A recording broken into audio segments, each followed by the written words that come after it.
Bueno, el objetivo, como ustedes ya saben, del trasplante de progenitores hematopoyéticos es de tratar de curar la enfermedad, ¿no? Pero actualmente no es suficiente solamente cumplir con este objetivo, sino que aparte de buscar la curación de la enfermedad, es que a largo plazo este tipo de pacientes que es sometido al procedimiento logre alcanzar estándares de salud semejantes a lo de la población general. ¿Ok? Entonces, como ustedes pueden notar, estos objetivos no se van a lograr si no es que se ha tenido que cambiar o tomar en cuenta durante la planificación del trasplante desde sus inicios, ¿no? Para lo cual, pues obviamente se ha hecho una valoración exhaustiva de los pacientes que reciben y de las potenciales complicaciones que puedan este, pasar en este tipo de pacientes a lo largo de los años. Entonces, el número de sobrevivientes a través de los años ha ido incrementando debido a muchos factores, ¿no? Principalmente lo que respecta al avance de la tecnología, a una mejor eh, tratamiento de las infecciones con drogas de última generación, la ejecución de estudios de HLA utilizando biología molecular, eh, a estudios diagnósticos, una adecuada profilaxis para el soporte, así como el uso de esquemas de acondicionamiento combinados, ya no solamente con radioterapia, sino con radioterapia, inmunoterapia y este otro tipo de fármacos y otras fuentes de injertos, ¿no? Entonces, es importante que una vez que el paciente recibe este tipo de técnicas, nosotros tengamos un seguimiento muy estrecho del paciente. Es por eso que la mayoría de los chicos, cuando son trasplantados, no son referidos inmediatamente a sus lugares de origen, porque sabemos que necesitan este tipo de seguimientos de la mano del profesional que está realmente capacitado para poder detectar este tipo de fallas y poderlas combatir a tiempo. En el instituto lo primero que hacemos es hacer un seguimiento muy exhaustivo durante el primer año, que es donde se encuentran las complicaciones que son potencialmente relacionadas a lo que es el trasplante. Y después del año siguiente en adelante, hasta los 5 años, que es lo que hacemos nosotros, es buscar algunas complicaciones tardías, no necesariamente ya en el injerto trasplantado, sino a nivel de otros órganos, por ejemplo, riñón, pulmón, vaso, etc. En cuanto al seguimiento temprano, que corresponde desde el día 30, en que la mayoría de los chicos pueden ya estar a punto de salir del alta hospitalaria hasta el año de seguimiento, lo que hacemos son evaluaciones para evaluar no solamente el injerto trasplantado, sino también la enfermedad de fondo. Es así que nosotros programamos a los chicos incluso para entrar a sala donde hacemos controles medulares cada cierto tiempo para evaluar que la enfermedad no se encuentre presente. Nosotros evaluamos también el injerto a través de evaluaciones con estudios de biología molecular, como por ejemplo el estudio de quimeras, ¿no? El quimerismo lo podemos hacer tanto en sangre periférica como en médula ósea. Si es que se presentara durante este primer año algunas complicaciones que generalmente están relacionadas porque todavía el sistema inmunológico no está suficientemente competente, tenemos que manejarlas, ¿no? Principalmente las infecciones o las reactivaciones virales que ocurren pues en el primer semestre. Ya pasado este periodo, ya es muy infrecuente que aparezca, por ejemplo, en infecciones como citomegalovirus, aunque pueden haber de repente reactivaciones al año de infecciones virales como el tipo de herpes porque ya justo a esta etapa y ya prácticamente el paciente está sin inmunoprofilaxis, ¿no? Que nosotros estamos con aciclovir más o menos hasta el sexto o octavo mes. Lo que hacemos también en el seguimiento de este tipo de pacientes es vigilar las recaídas, ¿no? Y obviamente evaluar la presencia de enfermedad de injerto contra huésped, ya sea agudo o crónico, ¿no? Evaluando los órganos diana, como en este caso, pues principalmente si se tratara de algo agudo, pues el órgano que está con más frecuencia comprometido es la piel, ¿no? Entonces es lo que suele observarse como un rash maculopapular o a veces como una especie de una pseudoalergia, ¿no? Entonces esto nosotros nos pone en alerta para hacerle un seguimiento más estrecho y tal vez evaluar otro tipo de órganos que pueden estar viéndose afectados, como son los ojos, con a través de lo que es la cirrosis o la falta de lágrimas, así como también, por ejemplo, podemos evaluar el tracto gastrointestinal, los chicos dejan de subir de peso o están inapetentes y entonces hacemos ese tipo de valoración. Y luego el tema del seguimiento a largo plazo, que ya es el del año en adelante, ¿no?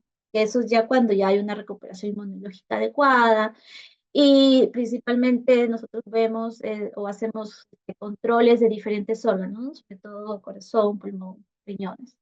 Y valorar también la presencia o el desarrollo de segundas neoplasias.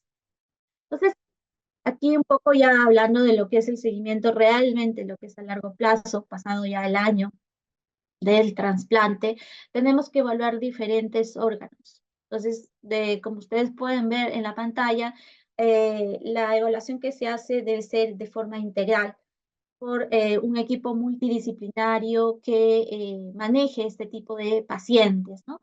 Hay una evaluación por parte de endocrino, neumo, sistema nervioso central, piel, gastrointestinal, riñones, la parte de lo que es músculo esquelético también para ver las hipotrofias, atrofias cardiovascular, sistema inmunológico, evaluar de todas maneras si es que hay o no factores de riesgo para desarrollar segundos tumores y tampoco dejar de lado la parte psicosocial y sexual, ¿no? Entonces, ahora vamos a ir hablando con un poco más de detalle posteriormente qué es lo que vamos a indagar o buscar en cada uno de estos órganos. Lo que se observa principalmente aquí en el seguimiento, que de todas maneras vamos a ver una mayor mortalidad que la población general, ¿no? Y esto principalmente debido a que recordemos que los pacientes para someterse a un programa de trasplante se tiene que realizar una serie de tratamientos que nosotros llamamos acondicionamiento y no es más que agregar toxicidad, ¿no? Que va a haber a largo plazo algunos efectos secundarios. Entonces, eso, aunado a la toxicidad acumulada del paciente que ya viene recibiendo, pues definitivamente el paciente tiene muchísimo más riesgo de presentar complicaciones, ¿no? Además, también se presenta pues el tema de las complicaciones infecciosas, el uso de una polifarmacia que está a base de lo que es la quimioprofilaxis, ¿no? Y otros tipos de medicamentos que de repente se pueden agregar por la patología de fondo. O sea, digamos así, por ejemplo, si un paciente que entró a un programa de trasplante tiene una complicación infecciosa en el que yo uso o llego a usar un medicamento nefrotóxico tipo Foscarnet y pues hay un cierto porcentaje que puede quedar ya con un daño residual, ¿no? Entonces, ese daño residual a la larga puede traernos complicaciones porque de repente el paciente llega a desarrollar una enfermedad infarto-contracture crónico. Entonces ya es un paciente que va a ser un poco más difícil manejar el tema de la inmunosupresión, porque sabemos que obviamente nosotros usamos inhibidores de calcio en orina como primeras drogas de elección y obviamente eso tiene o afecta más el riñón. Entonces es un golpe tras otro. Entonces hay que siempre valorar y ver estos factores de riesgo. En cuanto a las complicaciones orales que nosotros tenemos que hacer una evaluación, generalmente cada 6 meses o cada año quizás, a diferencia de un paciente sano que a veces piden una profilaxis cada 6 meses, a veces nosotros tenemos que hacer un poco más seguido cada 3 meses durante los primeros años para identificar el tema de las caries dentales debido a que obviamente eh, la dentina está un poco más venida menos por los tratamientos que ha recibido. Puede haber en ciertos pacientes la presencia de sequedad por la atrofia de las glándulas salivales. Entonces hay una sequedad oral, que lo llamamos como la serostomía, que es algo fastidioso para el paciente y que puede a la larga hacer un círculo vicioso con mayor presencia de caries dentales, lesiones orales y focos.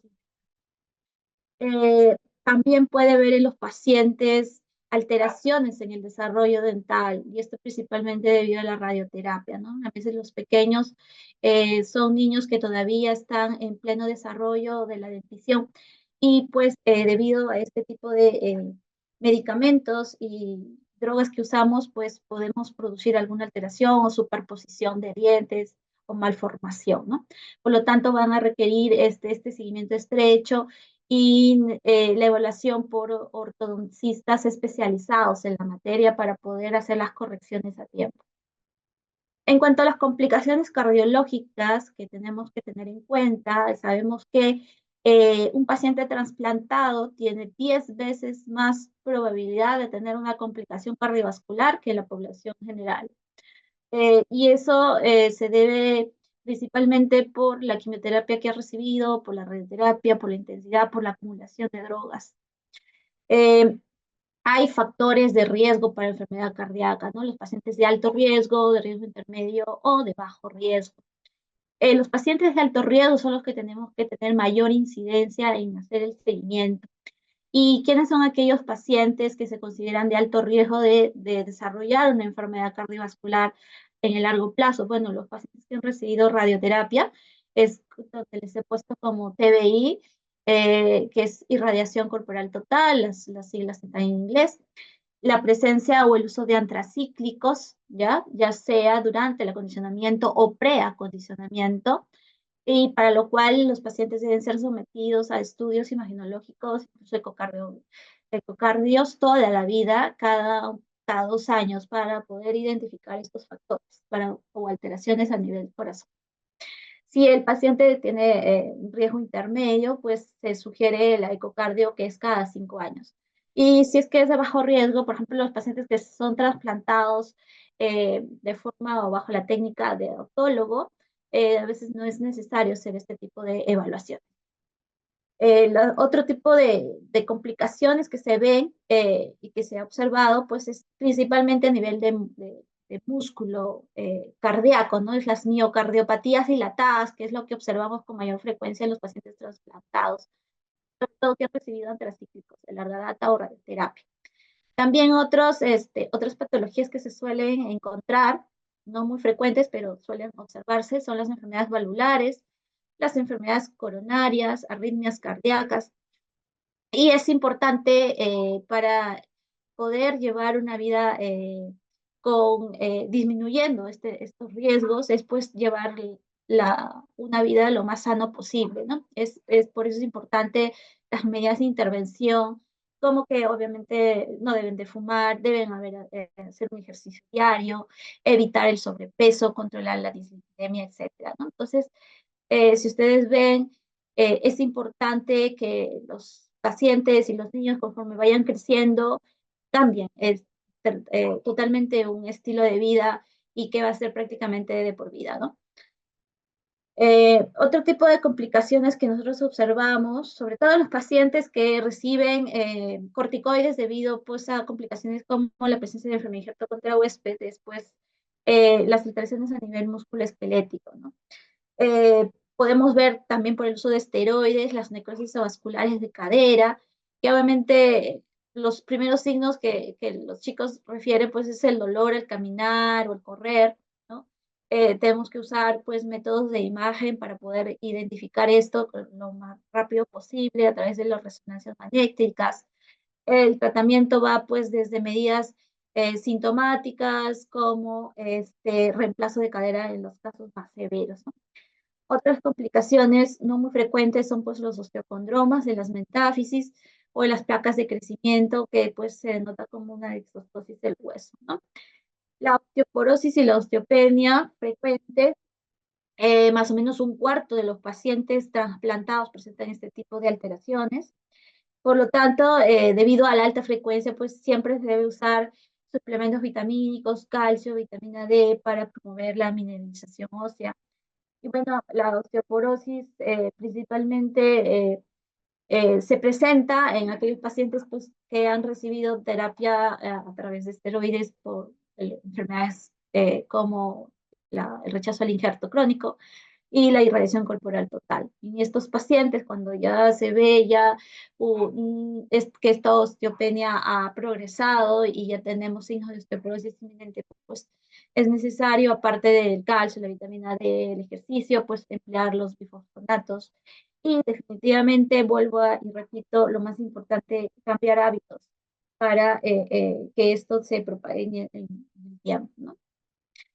Las complicaciones renales son otro tipo de complicaciones a largo plazo que pues multifactoriales, como les comentaba, por el uso de medicamentos, drogas, radioterapias, citostáticos, etcétera, o pues de repente un paciente que haya tenido alguna enfermedad de fondo antes de entrar al trasplante. Generalmente la función renal a menudo va a estar pues disminuida, pero es un chico totalmente asintomático, ¿no? Y por eso es que nosotros hacemos la rutina controles de laboratorio como exámenes de orina, a veces hacemos depuración cada cierto tiempo para ver que no haya daño en el glomérulo y tal vez hacemos controles electrolitos en 24 horas para evaluar si no hay compromiso del túbulo proximal o el túbulo distal. Los medicamentos que pues afectan definitivamente el riñón son aquellos que han recibido bifosfamida, cisplatina, metotrexate, radioterapia definitivamente, el que hayan usado medicamentos como tacrolimus, ciclosporina, vancomicina, foscarnet, todos ellos prácticamente, digamos que el 80% de los chicos que entran al programa de trasplante reciben todos estos medicamentos en alguna fase de su etapa de tratamiento. Complica más un problema renal el que el paciente haya tenido complicaciones serias como la microangiopatía trombótica asociada a trasplante, que si bien es cierto no es muy frecuente, pero cuando se presenta suele dañar o negativamente el riñón. O de repente haya recibido diálisis en algún momento del proceso, ya sea antes del trasplante o después del mismo, ¿no? Lo que hacemos, como les mencionaba, pues hacemos las depuraciones de creatinina, los análisis de exámenes, controles electrolitos, etcétera. Si es que hay evidencia de hipertensión arterial, pues tenemos que manejarla lo más enérgicamente posible. En cambio, si hay presencia de proteinuria, por más, aunque no esté en rango nefrótico, tiene que ser evaluado del lado de un nefrólogo de forma permanente, ¿no? Y definitivamente estos chicos no pueden usar AINES, ¿no? Porque obviamente perpetúan el problema o el daño renal. Dentro de las complicaciones pulmonares, principalmente hay dos gran grupos, unos relacionados al injerto trasplantado, que es la enfermedad huésped, y se presenta de dos formas, uno en forma de bronquiolitis obliterans, lo llamamos que tiene un patrón de enfermedad obstructiva, y la neumonía criptogénica. Y la otra es la injuria pulmonar asociada a drogas como busulfán, bromicina, nitrosurias, radioterapia. Cuando usamos radioterapia, nosotros siempre tratamos de tener protección pulmonar justamente para evitar este tema de fibrosis pulmonar con enfermedad restrictiva, ¿no? Y pues en unos otros sus pacientes se caracteriza porque hay un cansancio con actividad mínima, ¿no? Su capacidad de respuesta es muy, muy lenta, ¿no? El seguimiento pues se realiza con pruebas de función pulmonar, difusión pulmonar, espirometrías mensuales, si es que hay algún signo inminente de bronquiolitis obliterans, si no puede ser como controles semestrales o anuales, ¿no? Importante definitivamente medidas de higiene, como no fumar, evitar infecciones pulmonares y la vacunación anual contra la influenza. Dentro de las complicaciones de la piel, pues bueno, enfermedad injerto contra huésped está la cabeza, es uno de los órganos que se ve afectado en este tipo de pacientes en más del 85%. Se caracteriza por pérdida de la pigmentación, puede haber úlceras, hay atrofias tegumentarias, pueden aparecer a largo plazo nuevas lesiones como los nevus, y eso hay que observarlos muy minuciosamente porque pueden traducirse en una neoplasia, una segunda neoplasia como el melanoma, para lo cual obviamente se les dice a los chicos que usen siempre protectores con factor de protección de 50 para arriba, aún no estén expuestos al sol, de que tienen que tener un gorro para protegerse, entonces siempre hay que incidir en estos aspectos, ¿no? A veces los chicos pasan un tiempo y se olvidan, entonces siempre hay que hay que recalcar la importancia de tener este tipo de conductas. ¿Hay factores de riesgo para que esto sea neoplásico? Sí, el que haya presentado enfermedad injerto contra huésped, ¿no? Es una inflamación crónica, digamos, a nivel de piel, el que haber usado radioterapia o la exposición a sol y baños de sol, ¿no? Entonces, por eso ellos están prohibidos de ir a la playa o a exponerse al sol, ¿no? Sin la debida protección. Es importante para ello que visiten al dermatólogo por lo menos una vez al año para evaluarlo y definitivamente el protector solar debe ser de por vida. En cuanto a las complicaciones endocrinológicas, pues se ve afectado a todo nivel, ¿no? Afectación de la glándula pituitaria, con eficiencia de la hormona de crecimiento, de las hormonas gonadotróficas, las hormonas de la adrenocorticotróficas, estimulante de la tiroides, etcétera. Los factores de riesgo principalmente es la radioterapia, ¿no? Esto es muy frecuente porque es de irradiación directa y esto se da más que todo en pacientes con leucemia o con tumores del sistema nervioso central. Entonces, ¿qué es lo que se suele hacer o cómo se interviene, digamos así? Pues bueno, en el caso de que se evidencia pues deficiencia de hormona de crecimiento, hay que hacer una valoración de la edad de ósea, hay que hacer un seguimiento por parte del endocrinólogo donde hay crecimiento lineal, evaluar la función de la tiroides, de las gónadas y pues hacer el reemplazo hormonal correspondiente antes de la pubertad, ¿no?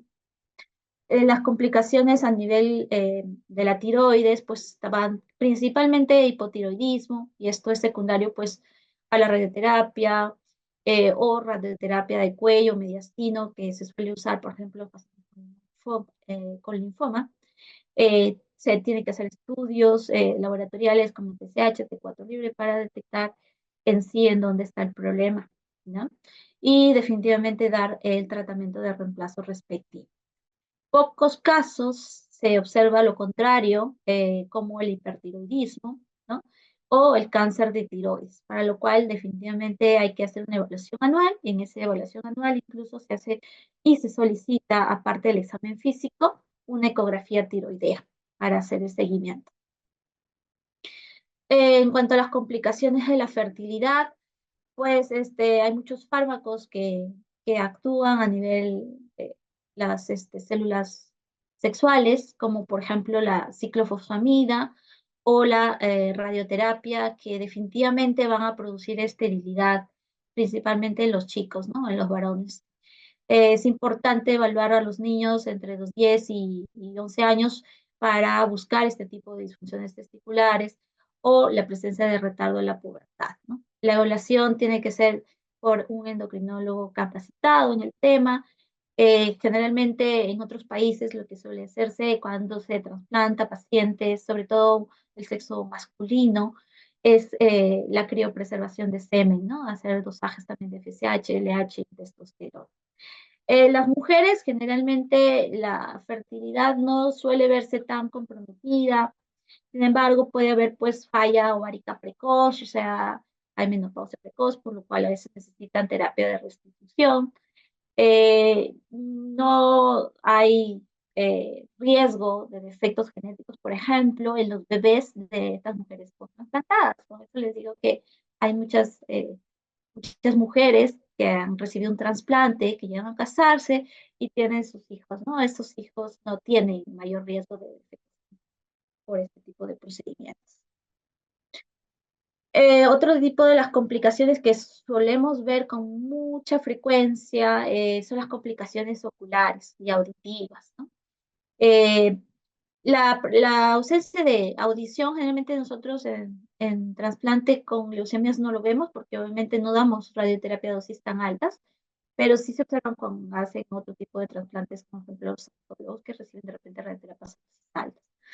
Derivados de platino tampoco, pero de todas maneras, si es que ha habido el antecedente, habría que hacer una audiograma anual basal y uno de seguimiento y evaluar anualmente la agudeza visual, ¿no? Para identificar precozmente la presencia de cataratas, retinitis por citomegalovirus, queratoconjuntivitis, como lo que es el ojo seco, ¿no? Las complicaciones hepáticas, bueno, Es otro de los órganos que con mayor frecuencia se ve afectado, ¿no? Y eso principalmente responde pues al uso de drogas citostáticas, de radioterapia, la presencia de infecciones, el hecho de que los pacientes con leucemia han sido sometidos antes del trasplante a una serie de transfusiones, sobre todo de paquete globular. Entonces el hígado tiende a sobrecargarse de metales como el hierro, para lo cual pues es importante hacer la detección precoz, incluso antes del trasplante, y dar el tratamiento oportuno, para lo cual pues se hace dosajes de ferritina y una resonancia hepática, perfil hepático, y en caso de detectar una ferritina elevada, más de 1000, por ejemplo, tenemos que iniciar tratamiento con terapia quelante.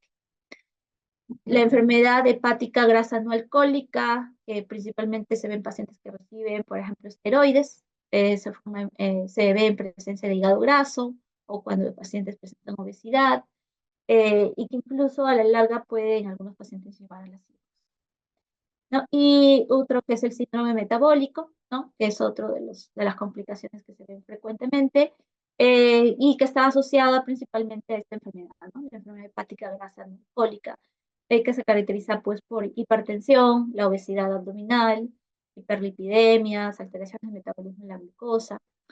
La causa, generalmente no hay una causa determinada, se sospecha en algunos casos que puede intervenir en esto la radioterapia y los esteroides, ¿no? O la deficiencia de hormona del crecimiento, para lo cual pues lo que tenemos que hacer es evitar que se presente esto, ¿no? O disminuir la incidencia a través pues, de la dieta, de la actividad física o de tener un peso adecuado para el.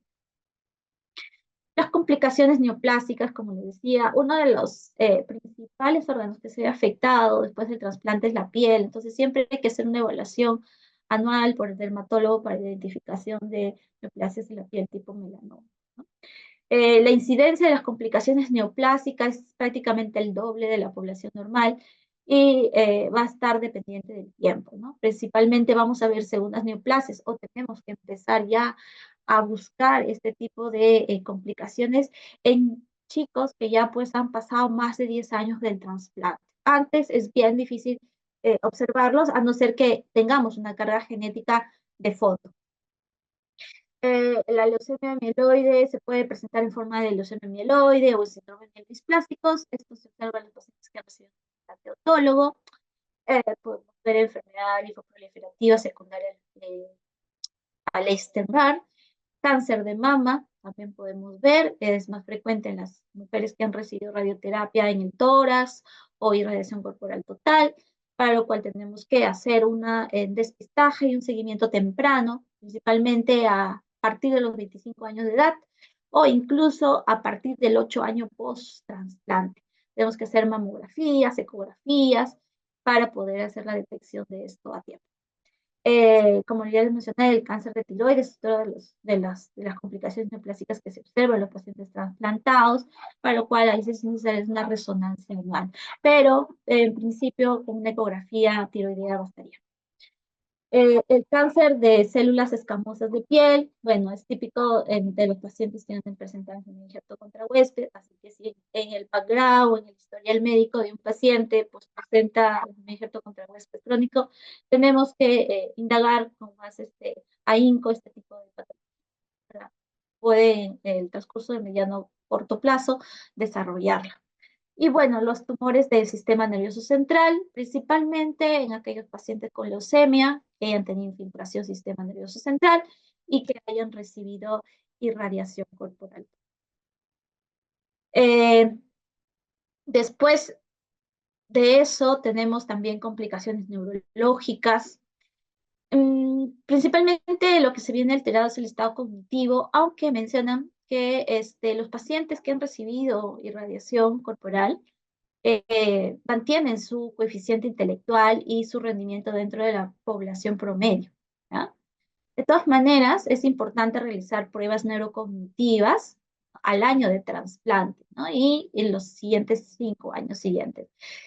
Se menciona que debe de evaluarse incluso en cada ciclo académico, porque se van a ir viendo ciertas deficiencias que se tienen que ir manejando. Por ejemplo, se menciona que se debe hacer unas pruebas y test cognitivos, cuando un niño pasa de la etapa preescolar a primer grado, después a sexto grado y luego a secundaria, ¿no?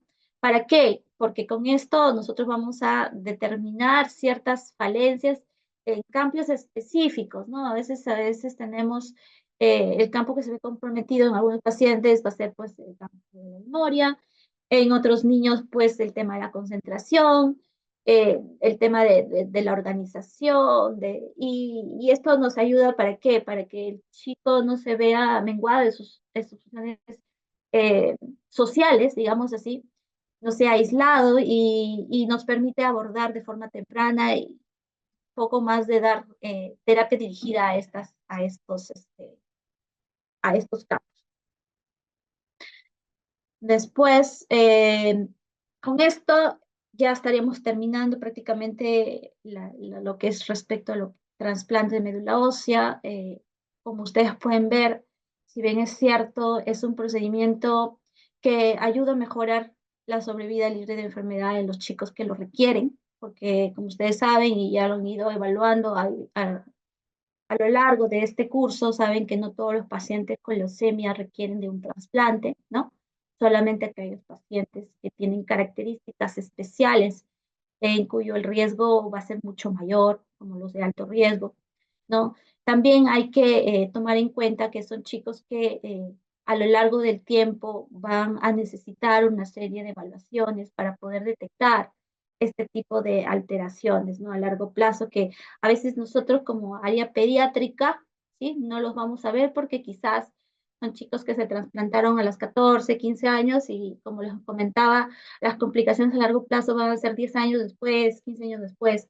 Entonces es importante cuando se hace ese tipo de valoraciones, cuando se hagan las referencias o las transferencias a sus lugares de origen se mencionen, ¿no? Cuáles son estos potenciales riesgos y explicarle bien a los familiares y a los propios chicos qué es lo que tiene que tomar en cuenta para hacer los controles a posteriori. Bueno, con esto estoy por terminar la charla. No sé si tienen alguna pregunta respecto a este tema o los otros temas o cualquier tema relacionado a lo que es el trasplante para poderlos disipar.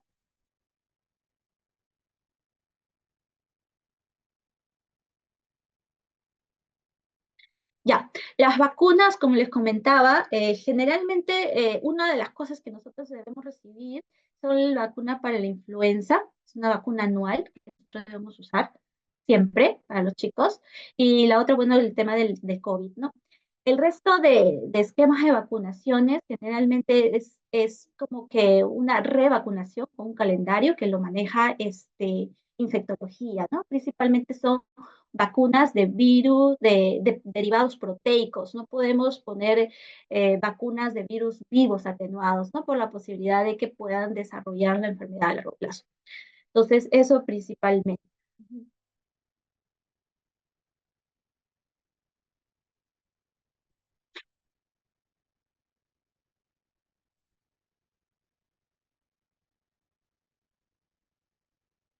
¿Alguna otra pregunta?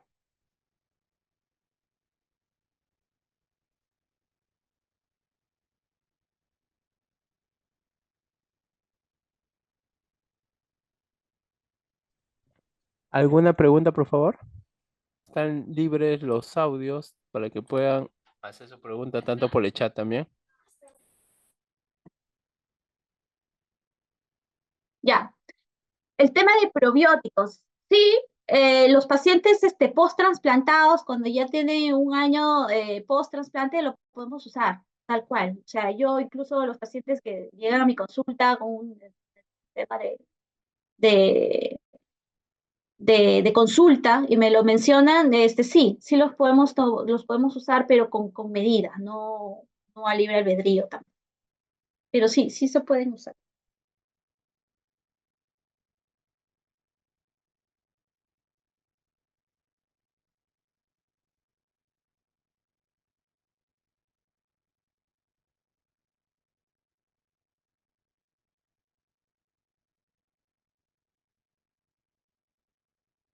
Doctora, buenas tardes. De todos los quimioterápicos, ¿cuál es el que es más tóxico? Es que hay varios. Lo que pasa es que la toxicidad va a estar dependiente netamente por el mismo medicamento, por la misma formulación y por la dosis que usamos. Entonces, por ejemplo, si yo uso ciclofosfamida a dosis bajas, la toxicidad va a ser mínima. Pero si yo llego a usar ciclofosfamida a dosis elevadas, entonces sí voy a producir un daño.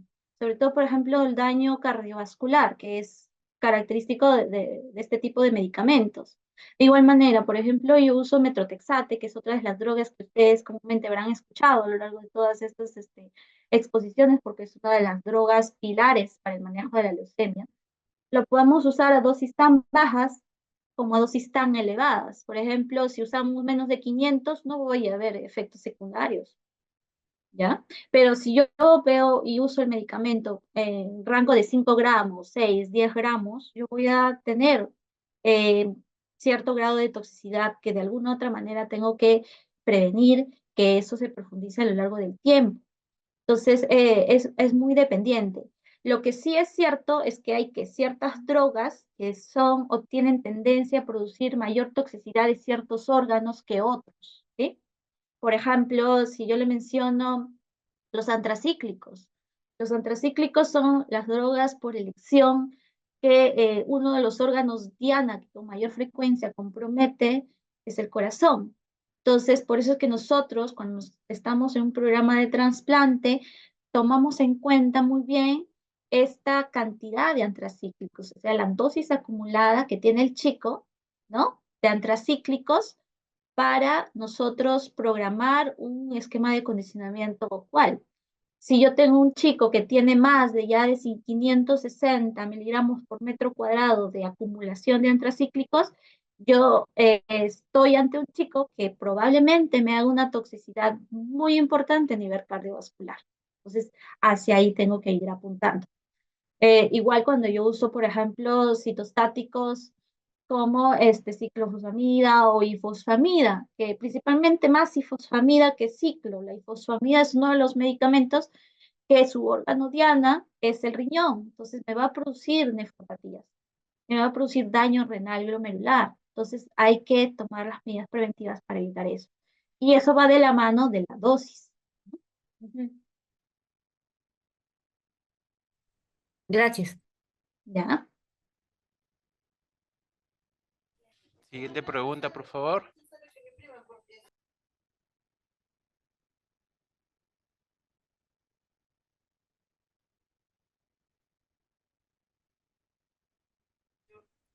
Bueno, parece que no hay más preguntas. Doctora, ¿algunas conclusiones o palabras finales, por favor? Bueno, sí, de mi parte, yo espero que este tema, que sé que es un poco amplio y es un poco técnico, haya quedado claro. Sé que hay mucho más por hablar. Yo me podría pasar, no sé, días enteros hablando y no terminaría de hablar de lo que es el trasplante. Es un mundo diferente, muy pocos lo conocemos y muy poco, tal vez seguimos tratando de mejorar para evitar este tipo de complicaciones a largo plazo. Eh, Solamente recordarles que un paciente post-trasplantado no debe ser considerado un paciente extraterrestre, como a veces muchos de los colegas le tienen miedo a este tipo de pacientes cuando se les presenta, no saben qué hacer. Entonces, siempre tomar en cuenta las cosas que hemos comentado acá. Es importante determinar una de las cosas importantes, qué tipo de enfermedad base tiene, qué tipo de trasplante se le ha sometido, ¿no? ¿Cuáles son los factores de riesgo? ¿En qué etapa del trasplante está? ¿Está en la etapa pretrasplante de seguimiento inmediato, de seguimiento posterior? Hay complicaciones, por ejemplo, como el ejemplo contra huésped, que puedan hacer que su reconstitución inmunológica esté alterada. Entonces, hay que ir más o menos armando el rompecabezas con toda la información que se les ha dado acá y ustedes tranquilamente podrán enfocar mejor el paciente y dar unas opciones de tratamiento lo más certeras posibles. Ujú. Muchas En cuanto a los padres, sí, perdón, tengo acá una Sí, pregunta muy ¿alguna interesante. pregunta en el chat? Sí, sí, sí. Dice, los padres insisten en solicitar suplementos, como les decía. Es importante que los suplementos estén relacionados a las deficiencias que presentan los chicos, ¿sí? A veces los papás entienden por suplemento vitamínico a cualquier pastillita, no es así. Entonces hay que evaluar siempre, por ejemplo, hacer dosajes, ¿no? Siempre es importante. Hay muchos de los chicos post-transplantados que sufren de deficiencia de vitamina D. Entonces yo lo que tengo que hacer es hacer la suplementación adecuada, ¿no? Ayudado además de calcio, de vitamina D. Usamos también para fijar a veces algunos otros medicamentos, por ejemplo, eh, la vitamina C, ¿no? Pero no se recomienda dar los suplementos a ciegas, ¿no? Siempre bajo una, digamos, una responsabilidad importante de acuerdo a los resultados.